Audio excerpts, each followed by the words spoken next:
Привет, camaradas, y bienvenidos al lado oscuro con Nisi Satori, el podcast donde exploraremos los misterios más enigmáticos del crimen real, conspiraciones y más. En cada episodio nos adentraremos en los detalles más perturbadores y desconcertantes de las historias que han conmocionado al mundo, desenterrando la verdad detrás de cada enigma, desde los asesinatos más terribles hasta las tramas más locas. Nos sumergiremos en el lado más siniestro de la humanidad. Prepárate para adentrarte en este mundo de misterios y secretos que te dejarán sin aliento. Hoy vamos a hablar de un caso sin resolver. No sé si sea muy conocido, pero pues es bastante interesante. Aunque al mismo tiempo también es muy triste todo lo que pasó. El asesinato de la familia Miyazawa ocurrió en el barrio Kamisoshikawa de Setagaya, en Tokio, Japón, la noche del 30 al 31 de diciembre del 2000. Y hasta el día de hoy sigue sin resolver.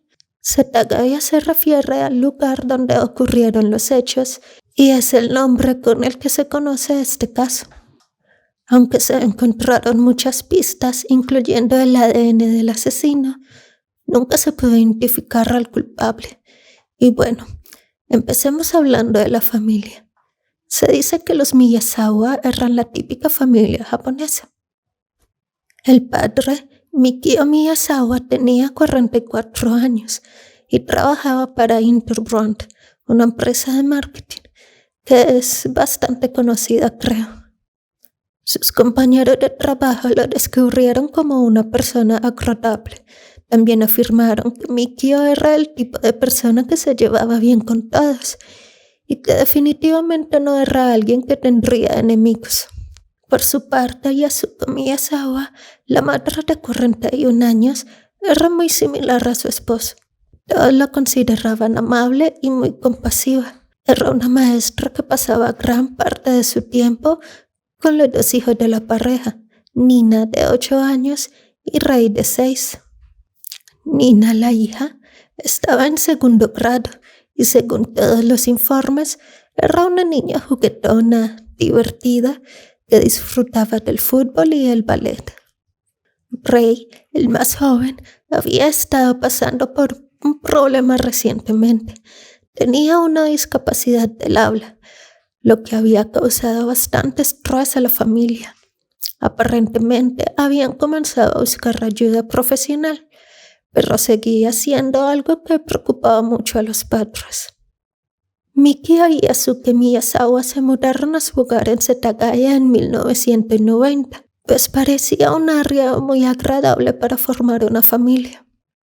Ahora hablemos de la casa para que podamos entender un poco mejor la escena del crimen. De todos modos, en el video voy a poner algunas fotitos para que se hagan una idea mejor de cómo pasaron las cosas. La casa de los Miyazawa se había dividido en dos. Por fuera parecía una sola, todo se veía muy normal. Esta división permitió que los Miyazawa vivieran junto al lado de la madre de Yasuko. A pesar de la división, no había conexión interna entre las dos casas. Para pasar de un lado a otro había que salir y entrar por otra puerta. Otra cosa que es importante resaltar era que justo atrás de la casa había como un parque de skate. El parque había estado ahí durante años, pero la ciudad había planeado expandirlo. Por esta razón, la mayoría de los vecinos de los Miyazawa se habían estado mudando recientemente. Así que aunque años atrás el barrio había tenido unas 200 familias, al momento de los hechos solo quedaban 4, incluyendo los Miyazawa y su casa compartida. En la semana anterior a la víspera de Año Nuevo, Mikio se había enfrentado a un grupo de adolescentes, al parecer no muy amigables, en el parque de atrás debido al ruido excesivo. Al mismo tiempo, un testigo informó haberlo visto enfrentarse a un grupo de chicos que pertenecían a un Bosozoku, algo así como un grupo que anda en motos, como en Tokyo Revengers, pero más realista. Ya saben, básicamente son pandillas y solían ser peligrosos. Por cierto, la familia Miyazawa tenía pensado mudarse en los próximos meses debido a la expansión en el parque. Lastimosamente nunca podrían hacerlo. El verano antes de los hechos, la comunidad había comenzado a notar que algunos de los animales del área estaban siendo atormentados físicamente. Se empezó a decir que se encontraron roedores y algunos gatos muertos, algunos de ellos con señales de tortura. Un testigo presencial recuerda haber visto a un perro callejero con el que eran amigos aparecer repentinamente sin cola. El 25 de diciembre del 2000, día de Navidad, Yasuko le mencionó a su suegro que un auto extraño había estado parqueando frente a su casa. Se dice que esto había pasado en varias ocasiones, a pesar de que había un parqueadero cerca, y además tenía un mejor acceso al parque de al lado. 2 días después, el 27 de diciembre, un testigo dice haber visto a un hombre que se estima tenía unos 35 o 40 años. Fue visto caminando cerca de la casa de la familia Miyazawa. Esto podría parecer algo normal, ya que como sabemos había un parque cerca, pero en retrospectiva parece sospechoso, como si alguien los hubiera estado vigilando. El 29 de diciembre, pocos días antes del amanecer del 2001, un hombre fue visto en la estación de Seiyo-Gakunmae, que está a solo unos pocos kilómetros de donde vivía la familia. Este hombre vestía un atuendo tipo skater, con un morral que un testigo lo recordó como algo inusual debido al clima. Ese mismo día la policía cree que un hombre que coincide con esta descripción compró un cuchillo de sashimi en la zona. Fue el único cuchillo comprado en el supermercado ese día, por lo que fue relativamente fácil de rastrear. El 30 de diciembre, un hombre que de nuevo coincidía con la misma descripción fue visto cerca de la estación de Sengawa, que es bastante cerca de donde vivían los Miyazawa. Se dice que este sospechoso estaba en el rango de edad de 35 a 40 años y parecía estar cada vez más cerca de la casa de la familia en Setagawa. El sábado 30 de diciembre sería el último día para la familia Miyazawa. Ese día empezó como cualquier otro. Se estaban preparando para unas vacaciones pendientes y había una alegría festiva en el aire debido a la celebración de Año Nuevo. En algún momento de la tarde, a eso de las 6, los Miyazawa fueron de compras. Aunque no podemos estar seguros de que los 4 miembros de la familia fueron, un testigo recuerda haberlos visto en un centro comercial cercano en ese momento. Un vecino que pasó por su casa esa noche recordó haber visto que el auto de la familia no estaba en la casa alrededor de las 6:30 de la tarde. A las 7 de la noche, Yasuko llamó a su madre que vivía al lado. Las familias a menudo usaban el teléfono para hablar entre ellas, como si fueran vecinos. Aunque no se sabe de qué hablaron, es muy probable que le preguntara si Nina podía ir a pasar un rato. Así pues, Nina va a la casa de su abuela a ver un programa de televisión hasta las 9:30 de la noche, más o menos. Hasta ese momento todo era relativamente normal para la familia Miyazawa. La última actividad registrada que se tiene de la familia es un email que se leyó alrededor de las 10:38 de la noche. Se cree que fue Mikio leyendo algo relacionado a su trabajo, ya que además estaba protegido con contraseña. Este es el último momento en el que se sabe que al menos un miembro de la familia Miyazawa estaba vivo. Alrededor de las 10 de la noche, un testigo que caminaba por el sendero del parque escuchó lo que parecía una discusión dentro de la casa de la familia. No mencionaron ningún altercado físico, era más bien como si estuvieran hablando muy fuerte. Aproximadamente 1 hora y media más tarde, Un miembro de la familia de Yasuko escuchó un fuerte golpe proveniente del lado de los Miyazawa.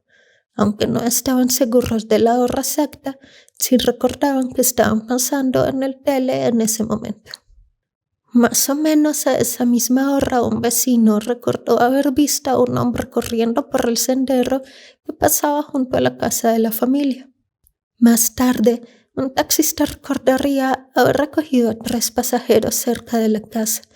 Todos eran hombres de mediana edad y permanecieron en silencio durante todo el viaje hasta una estación cercana.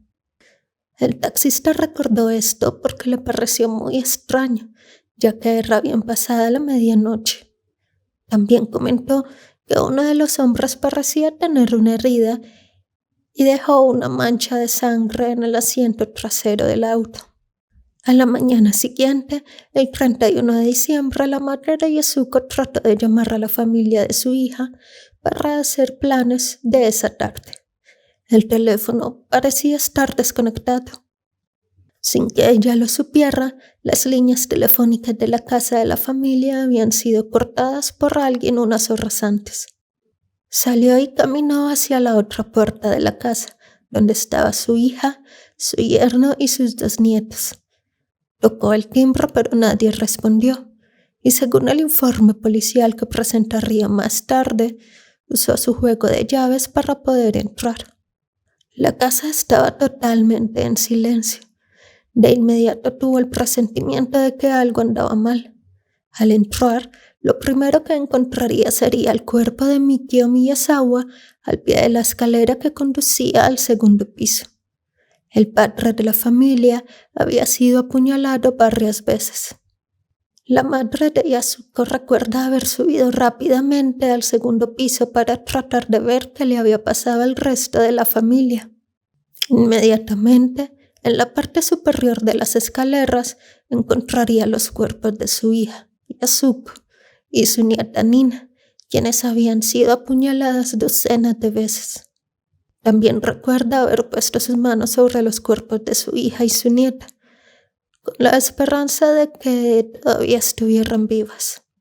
Yasuko, su hija, a quien había criado y con quien había estado cerca durante más de 40 años, y Nina, su nieta, con quien había estado viendo televisión hacía unas horas, estaban ahora frías y sin vida. Sin entender lo que pasaba, la madre de Yasuko se enfrentaría a la tragedia final. Rei, de 6 años, se encontraba acostado sin vida en su cama. Había sido estrangulado, lo que llevó a los investigadores a pensar que había sido el primer miembro de la familia en ser asesinado. La policía de Tokio llegó poco después. Quedaron horrorizados al ver la escena del crimen. Una familia entera había sido masacrada en la oscuridad de la noche por una persona desconocida. En la escena, la policía comenzó a observar el crimen y reconstruir lo que había sucedido. La madre, la hermana y el cuñado de Yasuko, que estaban en la casa de al lado cuando ocurrió el crimen, recordaron que algo un poco sospechoso que pudo haber sucedido esa noche. Lo único que les llamó la atención fue el ruido sordo que se había producido alrededor de las 11:30 de la noche. La policía sospechó de inmediato que el golpe podría haber ocurrido cuando Mikio, el padre, se enfrentó al supuesto asesino.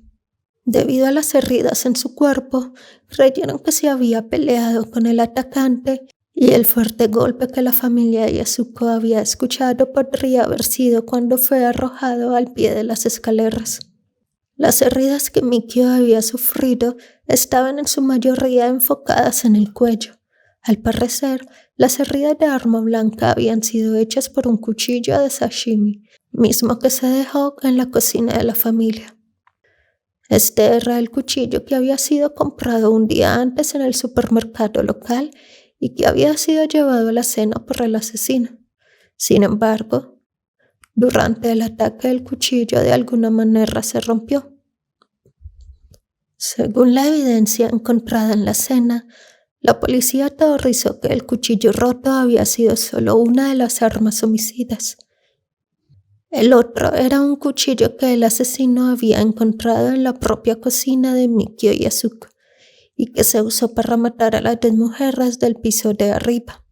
Los cuerpos de Yasuko y Nina fueron encontrados en la parte inferior de la escalera que conducía a una habitación en el tercer piso, después de haber sido apuñaladas varias veces.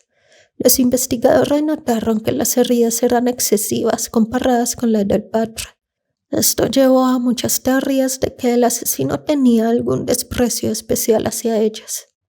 El hijo de la familia, Rei, como mencioné antes, fue encontrado en la cama, estrangulado. Al principio la policía no sabía por qué Rei no había sido apuñalado como el resto de su familia, pero cuando comenzaron a juntar las pistas, se dieron cuenta de que quizá él fue el primero en ser asesinado. Esa tarde, aproximadamente 6 horas después de que se descubrieran los cuerpos, un joven fue ingresado a un centro médico en la estación de Tobuniko, que se encuentra a unas pocas horas del norte de Setagaya, el distrito de Tokio en el que vivía la familia Miyazawa. Cabe mencionar que ambos tienen varias conexiones de trenes, así que no sería muy difícil movilizarse de un lugar a otro. Este hombre, al parecer de unos 30 años, ingresó sin revelar su nombre ni motivo de su lesión. Era una herida en su mano que exponía el hueso. El hombre vestía chaqueta negra con jeans. A pesar de que no dio ningún detalle sobre sí mismo, lo atendieron y luego fue dado de alta por el personal médico, que no tenía idea de lo que había sucedido unas horas antes en la casa de los Miyazawa. La escena del crimen estaba totalmente cubierta de evidencia de lo que había sucedido en las primeras horas de la mañana del 31 de diciembre. En primer lugar, la policía había encontrado las armas homicidas desde el principio, lo cual no es muy común en este tipo de casos. Ambos cuchillos fueron encontrados en la cocina, todavía con sangre en ellos. También descubrieron que el botiquín de primeros auxilios de la familia había sido abierto, probablemente por Yasuko y Nina, en algún momento durante el asalto. Algunas de las vendas se encontraron con sangre de Nina. En el baño de arriba, la policía encontró heces en el inodoro, al parecer dejadas por el asesino, seguramente después de matar a la familia. O el tipo era muy tonto o tenía mucha confianza en que no lo atraparían. En fin, después de los análisis se descubrió restos de espinacas con frijoles verdes que probablemente se había comido en otro lugar. En su casa quizá. Por toda la casa se habían dejado rastros de sangre y barro provenientes de los zapatos del asesino. Estas huellas se harían bastante conocidas y pertenecían a un tipo específico de zapatos Schlesinger. Los zapatos Schlesinger en ese momento estaban disponibles en todo Japón, pero las huellas que dejó fue de un tamaño que no se encuentran en ese país. Esta talla era más común en Corea, lo que impulsó muchas teorías sobre el origen étnico del asesino. Además de las vendas del botiquín de primeros auxilios que usó Nina, también se encontraron toallas y toallas higiénicas con sangre desconocida en ellas.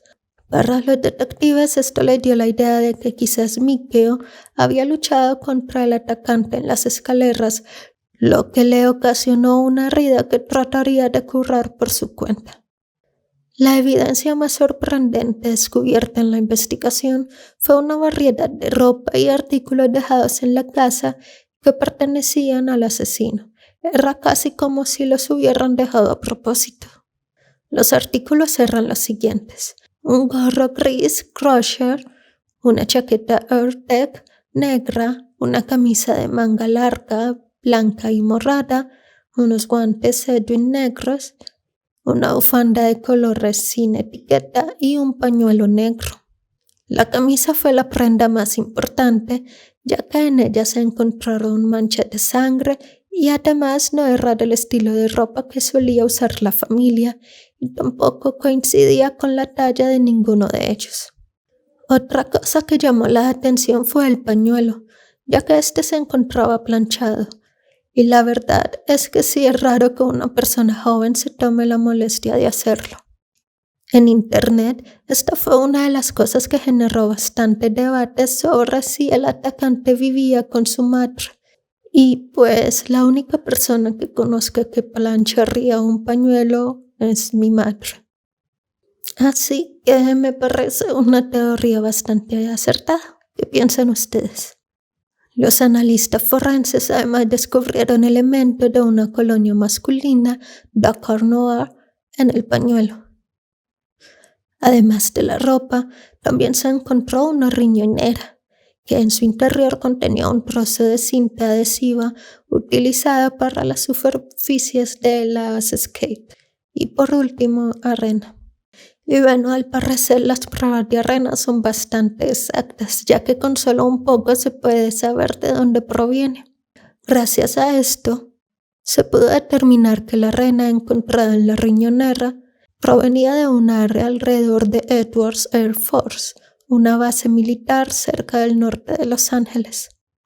A pesar de toda la evidencia que se encontró en la escena, la policía no había terminado de reconstruir el caso y además no había ninguna señal de quién podría ser el principal sospechoso.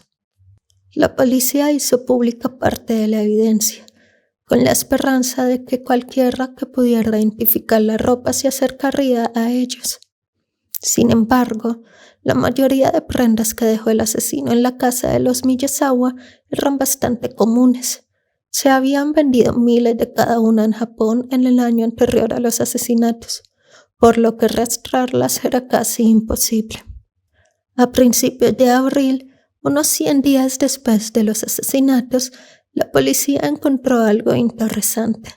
Habían descubierto una pequeña estatua budista a unos 100 metros de la casa de los Miyazawa.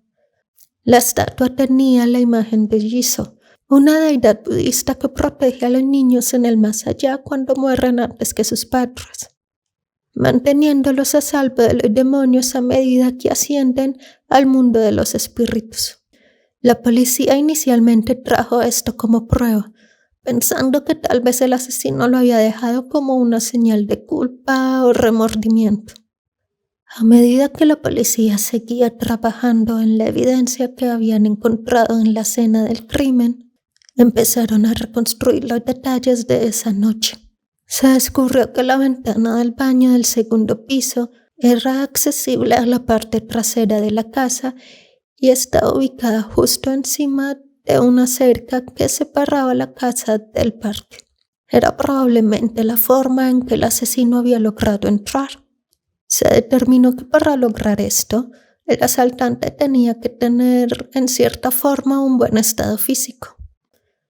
Después de entrar en la casa, Rey es el primero en ser atacado. El asesino entró a su habitación y lo estranguló mientras dormía. A partir de ahí, la serie de eventos se pone más confusa. Se cree que Mikio, que estaba abajo trabajando en el estudio en su computador, escuchó un ruido en el piso de arriba y cuando subía las escaleras se encontró con el asesino. Ahí se produjo una pelea que terminó con Mikio cayendo de nuevo al primer piso, donde lo encontrarían horas después. Siguiendo con esta línea, Yasuko y Nina fueron las siguientes en ser abordadas por el asesino, quien las atacó ya sea arriba en la habitación del tercer piso o al pie de la escalera que conduce a esta. Sabemos que Nina utilizó el botiquín de primeros auxilios en algún momento, tratando de vendar alguna de sus heridas, por lo que es posible que el asesino las atacara con su cuchillo de sashimi roto. Al descubrir que no podía seguir usándolo, fue hasta la cocina por otro. Fue durante esta pausa que Nina intentó curarse un poco, quizás con ayuda de su madre. Es muy probable que ambas creyeran que el asesino se había escapado y tendrían tiempo suficiente para tratar sus heridas y después llamar a la policía. Si esto es cierto, el asesino regresó con su nueva arma para terminar su trabajo, matando a Yasuko y Nina, que se encontraban en la parte inferior de la escalera que conducía al tercer piso. La otra teoría es que después de matar a Ray, el asesino atacó primero a Nina, que se encontraba con su madre. Cuando Mikio escuchó los ruidos en el piso de arriba, corrió para ayudar a su familia. La pelea lo llevó a las escaleras, donde el atacante apuñala a Mikio y termina por romper su cuchillo, y además es herido en el proceso. Después, el asesino va a la cocina a buscar su nueva arma homicida. Luego regresa al segundo piso para acabar con Yasuko y Nina, quienes habían estado tratando de curar las heridas de la pequeña con las vendas del botiquín. Tal vez se dirigían al tercer piso con la esperanza de que alcanzarían a subir la escalera y así poder ocultarse. Se me había olvidado mencionar que el tercer piso era en realidad un ático, que había sido adecuado para que fuera otra habitación. Independientemente de cuál de las dos versiones es la más acertada, lo que sí se sabe es que el asesino se quedó en la casa de la familia durante horas después del ataque. En lugar de huir inmediatamente, se quedó a pasar la noche. Ni siquiera se tomó la molestia de cubrir los cuerpos de los 4 miembros de la familia. Esta persona no solo decidió tomar una siesta en el sofá de la sala, sino que además se había comido unos helados que se encontraban en la nevera. También se descubrió que el asesino usó el computador de la familia, que estaba ubicado en el estudio del primer piso. La policía descubrió que se había conectado a internet en la madrugada del 31 de diciembre, específicamente a la 1:18 de la mañana, 1 o 2 horas después de que la familia fuera asesinada.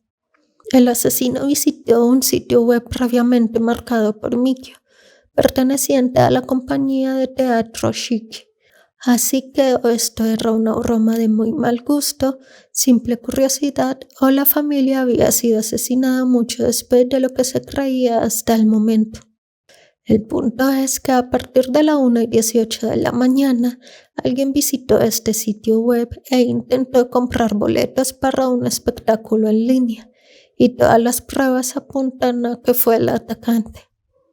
Al parecer, esta persona también se conectó horas más tarde, aproximadamente a las 10:05 de la mañana, para navegar por las páginas de la empresa en la que trabajaba Mikio, Interbrand, y la escuela en la que enseñaba Yasuko. Extrañamente, el asesino solo navegó por las páginas que la familia había marcado como favoritos. Después de unos 10 minutos se desconectó del computador. A lo largo de la noche, el asesino había reunido una variedad de documentos de Interbrand y tarjetas de crédito de la familia, que se encontraron ordenadas en la sala, cerca del sofá en el que había dormido antes. Pero eso no es todo. Al parecer, también había reunido un montón de cosas de la familia y las había puesto en la bañera. Eran cosas como envoltorios de helado que tenían en la nevera, folletos publicitarios, seguramente el trabajo de Mikio.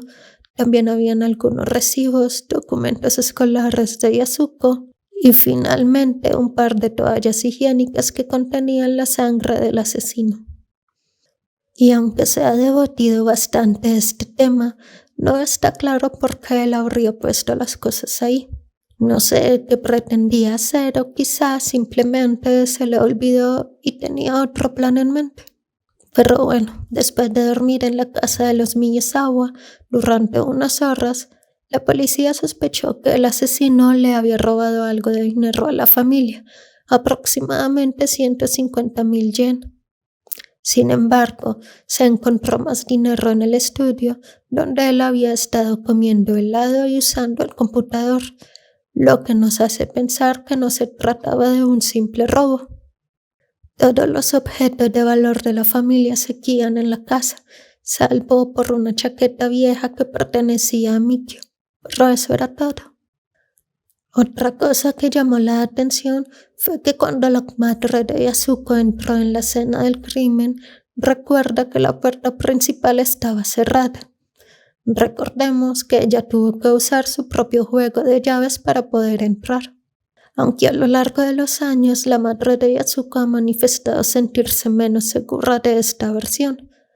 lo cual es entendible. El trauma de encontrar a tu hija y su familia de esa manera es difícil de imaginar.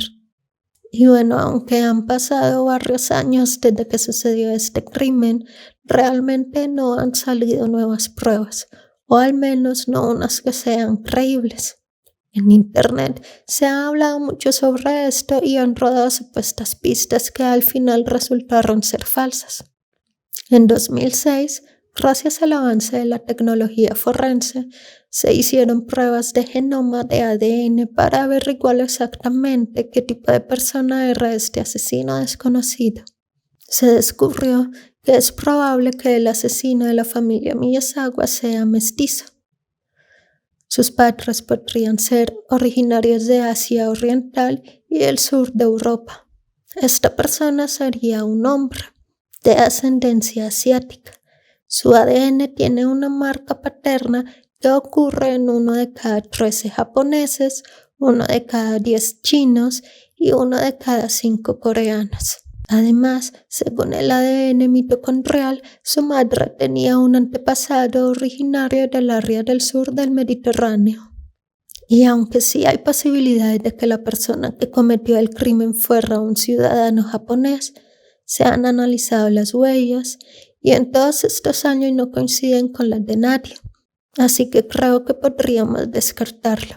Y teniendo en cuenta pistas como la de los zapatos, personalmente me inclinaría más a que fuera coreano o medio coreano. Lo que sí se tiene claro es la ascendencia de la madre. Aparte de las muestras de ADN, también sabemos que mide más o menos unos 75 y que su tipo de sangre es A. Todo esto gira en torno a que el asesino es una sola persona, pero ¿qué tal si son más? Aunque la investigación en general siempre ha apuntado a un sospechoso, a lo largo de los años han empezado a circular rumores de que podrían ser 3. Todo esto encajaría con la declaración del taxista que mencionamos al principio. En algunos reportes se dice que la policía trató de analizar la mancha de sangre que quedó en el taxi y compararla con los rastros que encontraron en la escena del crimen, pero no pude encontrar si estas coincidían o no. También es probable que estos rumores se mezclaran con la supuesta disputa de Mikio con los chicos del parque unos días antes. Sabemos que el asesino vestía ropa similar a la de un skater. Sin embargo, las teorías a lo largo de los años han considerado que esto podría ser una trampa para despistar a la policía, ya que si el asesino fuera alguien que habría planeado matar a los Miyazawa, ¿no sería interesante que todos pensaran que estaba de algún modo relacionado con este encuentro? Además, se sabe que estos chicos no tenían precisamente buena fama. En los primeros informes de la investigación, varios periodistas afirmaron que la policía también estaba investigando si el asesino se había ido o no en algún momento de la noche y regresado después a la casa. Y si lo pensamos desde el punto de vista de 3 personas, podría ser que en lugar de irse, uno de ellos entró por la ventana y después dejó entrar a los otros 2 por la entrada principal de la casa.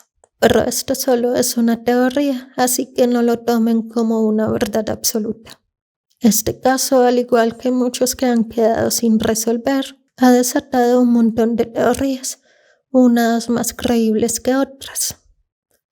En diciembre del 2015, Fumiya Ichihashi, un escritor japonés, publicó un libro llamado El caso del asesinato de la familia Setagaya. En este libro, el autor detalla a su presunto sospechoso, un hombre al que llama R, un exmiembro del ejército de Corea del Sur.